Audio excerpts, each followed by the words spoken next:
A las 11:38 de la mañana, el cielo se abrió como una herida blanca. Un destello cegador llenó la pantalla, y después llegó algo peor que el ruido: el silencio.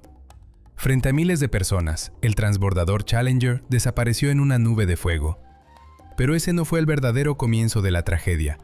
El horror empezó la noche anterior, cuando unos ingenieros suplicaron que nadie lanzara esa nave. Mire bien esta escena. No estamos ante un fallo cualquiera, estamos ante una advertencia ignorada con los ojos abiertos. La misión ya estaba condenada antes de despegar, y aún así siguieron adelante. Esa es la parte que muchos no conocieron durante años. La agencia espacial recibió el aviso. No fue un rumor, no fue una duda vaga, fue una advertencia directa, urgente, y llegó desde los hombres que conocían una de las piezas más frágiles de todo el sistema. Eran los responsables de los aceleradores de combustible sólido, esas enormes columnas laterales que empujaban al transbordador fuera de la Tierra. La empresa se llamaba Morton Thiokol, y sus ingenieros estaban aterrados. Esa noche hicieron una teleconferencia de emergencia para decir algo muy simple: no se debía lanzar el transbordador con ese frío. El problema estaba en dos anillos de goma, llamados juntas de sellado. Su trabajo era cerrar una unión vital y contener gases abrasadores a una presión brutal. Imagine una manguera endurecida por el hielo. Ahora piense en eso, pero dentro de una máquina que arde a miles de grados. Los ingenieros sabían que, cuando el aire se volvía frío, la goma perdía flexibilidad. Ya no cerraba bien, ya no abrazaba la unión como debía, y si fallaba, los gases calientes escapaban por un punto mínimo. Un punto mínimo puede matar a 7 personas. Así de frágil era todo. Ellos habían puesto un límite claro. Por debajo de 53 grados, el riesgo se disparaba. Esa mañana la temperatura no estaba cerca de ese margen. Estaba en 26 grados. Helada. Cruel. El tipo de frío que hace que el metal duela al tocarlo. Y sin embargo, el reloj seguía corriendo. Un ingeniero, Roger Boisjoli, sostuvo después que intentó detener la decisión. Según su testimonio, fue tajante. Había que aplazar el despegue. No era una sugerencia, era una súplica. Pero la presión era inmensa. La nave ya había sufrido retrasos una y otra vez. Había calendario, prensa, compromisos, orgullo. Cuando una maquinaria así entra en marcha, a veces la prudencia es la primera víctima. Piense en eso. Una mesa de reunión, hombres con papeles, voces tensas, y al otro lado de la línea, el cielo esperando una decisión que nunca debió tomarse. Finalmente, la dirección de Morton Thiokol cedió. El despegue quedó aprobado, el aviso quedó enterrado, y la cuenta atrás siguió avanzando. A las 11:38, el Challenger se soltó de la torre. Desde abajo la multitud vio el ascenso perfecto. Todo parecía normal. La nave subía limpia, brillante, casi elegante. Pero apenas unos instantes después, una cámara captó algo oscuro en el lado derecho del acelerador. Un hilo de humo gris, muy pequeño, casi fácil de pasar por alto. No lo pase por alto. Ese humo salía justo del lugar que los ingenieros habían señalado la noche anterior. Era la junta fría, rígida, incapaz de sellar como debía. Luego vino una llamarada corta, como el golpe súbito de un soplete. Por una fracción de segundo, el fuego encontró salida. Después, de manera casi absurda, el fallo pareció cerrarse solo, sellado por residuos de combustible y metal incandescente. Durante un instante, el sistema engañó a todos, y ese instante fue mortal.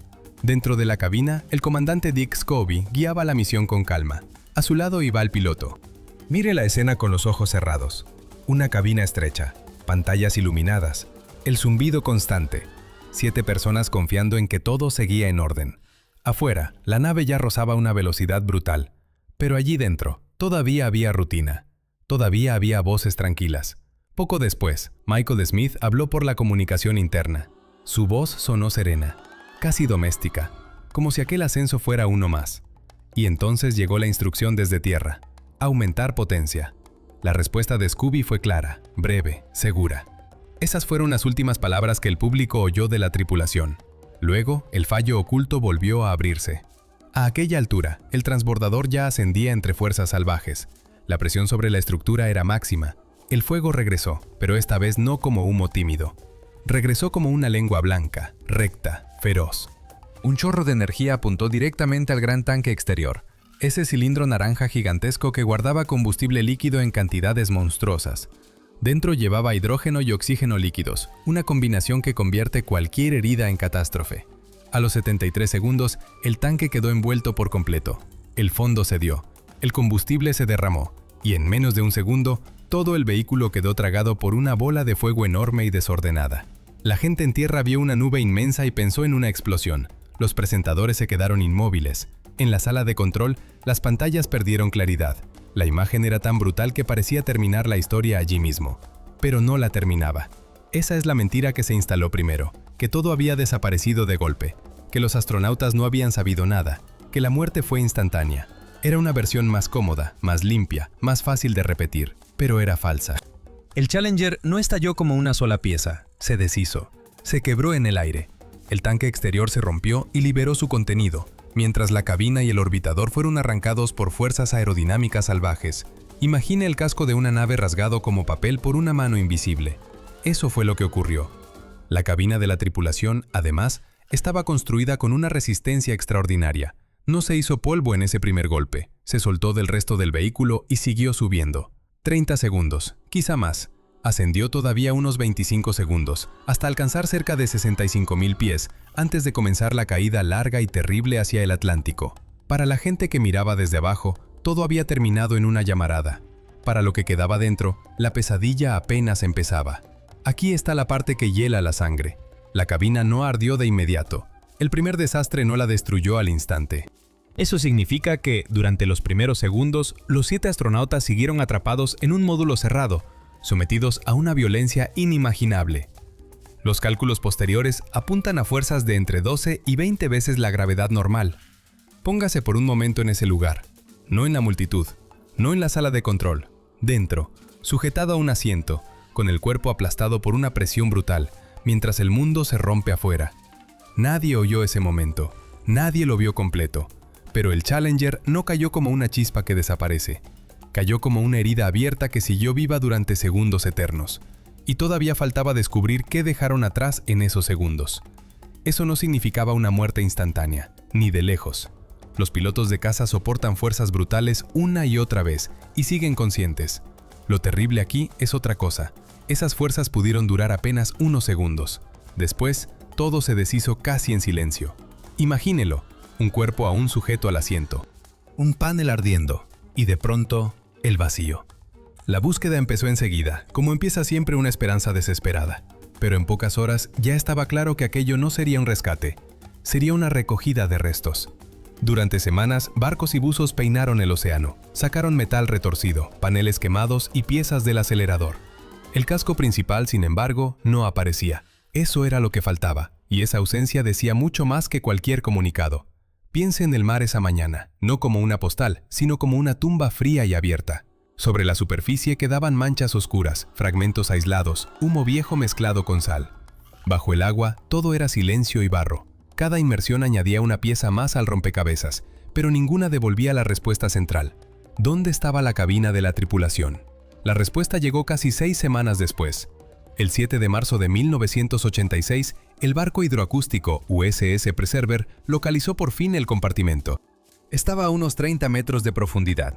Entonces bajaron los buzos, y lo que vieron confirmó el peor temor de la NASA. La cabina no estaba pulverizada, seguía allí. Malherida, sí, deformada por el golpe, claro, pero entera en lo esencial. Y dentro estaba lo insoportable. 7 astronautas seguían sujetos a sus asientos, con los arneses todavía cerrados. La imagen debió ser devastadora. No había cuerpos dispersos por el océano. No había una desaparición limpia en el cielo. Había una cápsula cerrada, hundida, con sus ocupantes todavía en el interior. Fue entonces cuando la operación cambió de nombre, aunque nadie lo dijo en voz alta. Ya no era una búsqueda, era una recuperación. La noticia se encerró bajo una cortina de silencio. Al público le dijeron solo lo necesario. La cabina había sido encontrada y los equipos seguían trabajando. Nada más. Ni una palabra sobre la escena real, ni una palabra sobre los cuerpos. Y, sin embargo, la verdad era brutalmente simple. Los astronautas no se perdieron en el aire, murieron al impactar con el océano. Todo el descenso había durado 2 minutos y 45 segundos. Pero aún faltaba la prueba más inquietante, porque esa cabina contaba otra historia. No una de caída ciega, sino una de conciencia y lucha. Cuando los investigadores empezaron a examinar los restos con cuidado, encontraron una pieza que la NASA mantuvo callada durante meses. Incluso cuando salió a la luz, quedó enterrada en un informe técnico. Lo verdaderamente revelador estaba en los propios astronautas. Ahí estaba la pista, ahí estaba el golpe. Cada tripulante llevaba un respirador de emergencia individual. Era un pequeño suministro de oxígeno, pensado para una evacuación rápida o para humo tóxico. No servía para todo, no era una solución mágica, y desde luego no estaba diseñado para una despresurización catastrófica. Para activarlo, había que mover la mano hasta la parte trasera del asiento y tirar de una palanca. Nada automático. Nada por instinto del aparato. Era un gesto humano, deliberado, consciente. Ahora imagine esa escena. Un compartimento girando, crujidos de metal, luces que se apagan por tramos, y un hombre buscando a tientas un tirador en la oscuridad. Eso es lo que cambia todo, porque los investigadores comprobaron los respiradores de los 7 miembros de la tripulación, y 3 habían sido activados manualmente. 3, no 1, no por casualidad. Alguien entendió lo que ocurría y tomó una decisión en plena catástrofe. La NASA confirmó que el respirador de Michael Smith estaba encendido, también el de Ellison Onizuka, y apareció un tercero, aunque su identificación completa no fue posible por el estado de los restos. Todo apunta a que pertenecía a Dick Scobie. Tiene sentido. Él estaba intentando mantener algo de control en una cabina que ya se deshacía. Piense en eso un segundo. Todavía había tiempo para pensar. Todavía había tiempo para actuar. Apenas un poco, pero lo hubo. Ese detalle destroza la versión más cómoda de la tragedia. Porque si pudieron activar esos equipos, entonces estaban vivos cuando todo pasó. Estaban conscientes. O al menos lo estuvieron durante una parte de la caída. Y eso cambia el peso de cada segundo. A esa altura, el aire es tan fino que no sostiene la vida. En cuestión de instantes, la mente se apaga. Pero aquí hay un matiz espantoso. Mientras el vehículo caía, el ambiente exterior iba cambiando. Recuerde esto con claridad. A mayor descenso, el aire se vuelve más denso. No respirable, pero sí más denso. El casco, roto y ardiendo, habría empezado a llenarse de vapores, humo y gases venenosos. Justo en esa franja de horror, los 2 astronautas que aún conservaban algo de conciencia pudieron tirar del respirador. Era una respuesta desesperada, instintiva. No estaban rindiéndose. Estaban intentando sobrevivir. Y eso es lo que vuelve la escena tan difícil de soportar. La cabina ya no era un vehículo. Era un trozo de metal cayendo como piedra. Imagínela desde dentro, sin horizonte, sin control, sin voz firme que mande. Solo el ruido seco de la estructura rompiéndose, el cuerpo pegado al asiento, la presión cambiando segundo a segundo. Al final ya no eran pilotos, eran pasajeros encerrados en una tumba que se precipitaba hacia el agua a unos 320 kilómetros por hora. Entre los restos apareció otro objeto que obsesionó a la prensa, la grabadora de voz de la cabina.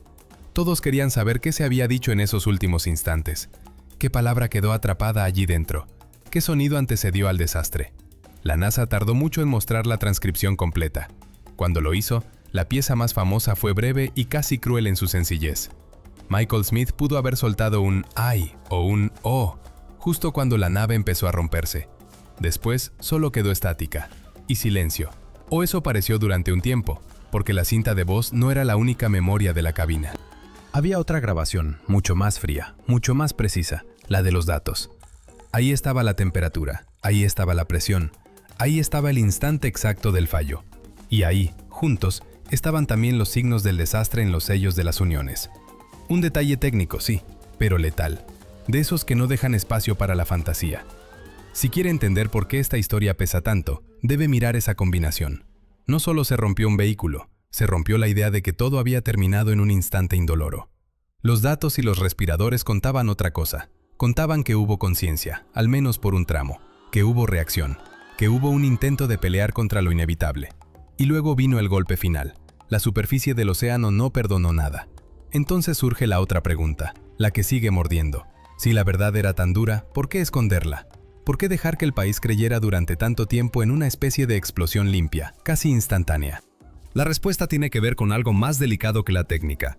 Tiene que ver con la imagen, con las familias, con la necesidad de no convertir el dolor en una carnicería pública.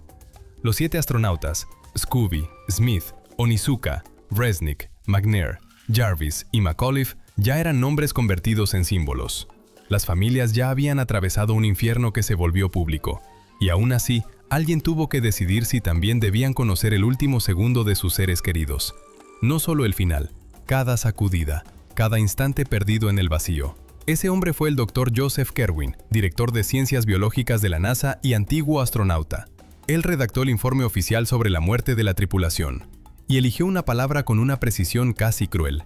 Dijo que, por la violencia de la destrucción, quizá la tripulación no llegó a darse cuenta de lo que ocurría. Ese quizá era un gesto de piedad, una manta sobre una escena insoportable.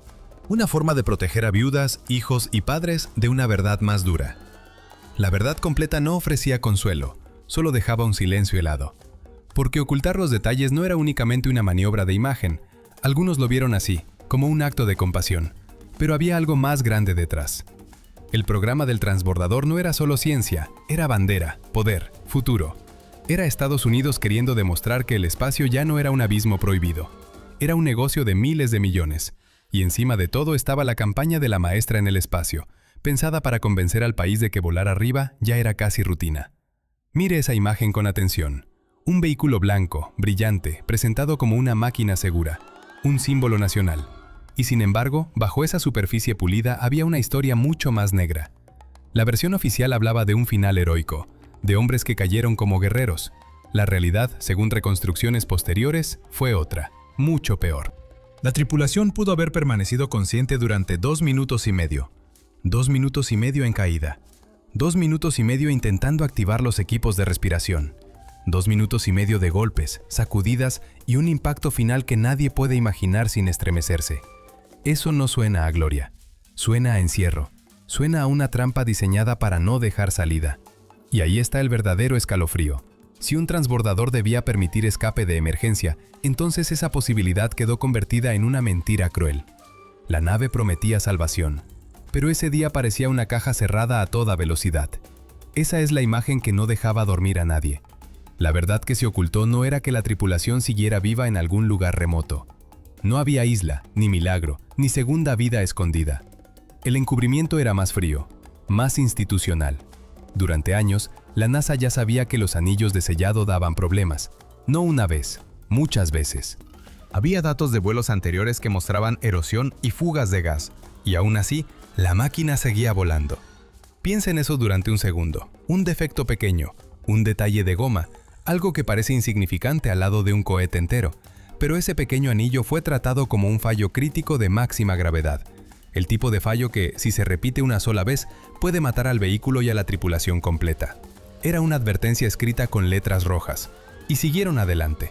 No fue solo un error técnico, fue una decisión sostenida. Se conocía el peligro, se archivó, se minimizó, se empujó hacia adelante. Y mientras tanto, el público veía despegues limpios, banderas al viento y discursos sobre progreso. Eso fue lo que realmente se ocultó, que el riesgo ya estaba escrito antes del desastre. La Comisión Rogers fue la encargada de arrancar esa costra. Y dentro de esa comisión, una figura rompió el lenguaje de oficina con una brutalidad casi simple. Richard Feynman. No necesitó retórica, no necesitó discursos largos, solo llevó un trozo del material de sellado, lo metió en agua helada y mostró lo que pasaba. Póngalo en su mente, un vaso, agua con hielo, un pedazo de material oscuro, pequeño, casi ridículo. Dentro del frío, se endurece, pierde flexibilidad, falla. La demostración fue tan directa que arrasó con todas las frases ambiguas, con todos los eufemismos, con toda la niebla burocrática. De pronto la tragedia no parecía un misterio cósmico, parecía una pieza que no soportó el frío. Y por eso este caso sigue pesando tanto, no solo por la muerte, no solo por el dolor de las familias, sino porque detrás del homenaje había una verdad incómoda y muy humana. El país quería creer en una máquina invencible. La NASA quería proteger ese sueño. Pero el anillo rígido, hundido en agua helada, dijo más que todos los informes. Al final, lo que quedó sobre la mesa no fue una gran teoría. Fue un trozo de material negro, endurecido por el frío, quieto, mudo, definitivo.